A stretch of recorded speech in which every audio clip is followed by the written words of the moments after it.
அவர் என்ன சொல்லுகிறார்? என் வேதத்திற்குள் நான் இருக்கிறேன் என்று ஆண்டவர் சொல்லுகிறார். வேதத்தை திறந்து பாருங்கள், என்னை காண்பீர்கள் என்று ஆண்டவர் சொல்லுகிறார்.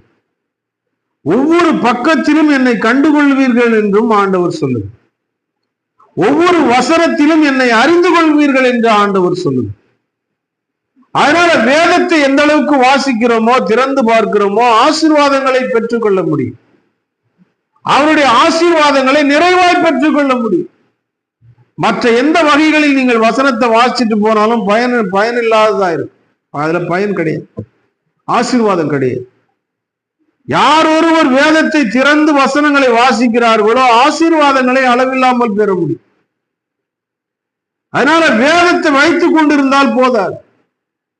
இன்றைக்கு அநேகர் வேதமாகிய விளக்கை மரக்காலுக்குள் வைத்திருப்பது போல வைத்திருக்கிறார். அதை வாசித்தால் தான் அந்த வெளிச்சம் நம்மை பிரகாசிக்க பண்ணும், நாம பிரகாசிக்க முடியும். அநேகருடைய வாழ்க்கையில் வேதம் மரக்காலுக்குள் வைக்கப்பட்டது போல் மறைந்து மூடி கிடக்கிறது. ஒவ்வொருவரும் விளக்காயிருக்க விரும்புகிறார்.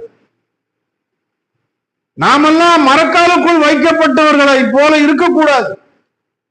வசனங்கள் உங்களில் இருந்தால் நீங்கள் வெளிச்சமாயிருப்பீர்கள். உங்கள் வெளிச்சம் பிறருக்கு பிரகாசிக்கும். உங்கள் வெளிச்சத்தை தேடி பிறர் வருவார்கள். நீங்கள் பிறருக்கு வெளிச்சம் உள்ளவர்களாயிருப்பீர்கள்.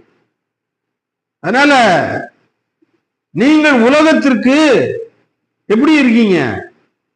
வெளிச்சமா இருக்கிறீங்க. நீங்க மூடி வச்சிட்டு இருந்தீங்கன்னா வெளிச்சமா இருக்க முடியாது. மரக்காலுக்குள் இருக்கிற விளக்கை போலதான் இருப்பீங்க. எந்த அளவுக்கு வேதத்தை திறந்து வாசிக்கிறீர்களோ வெளிச்சத்தின் விழுந்த வெளிச்சம் உங்கள் மீது நீங்கள் வெளிச்சமாக மாறுவீர்கள். சூரியனை அருகிலிருந்து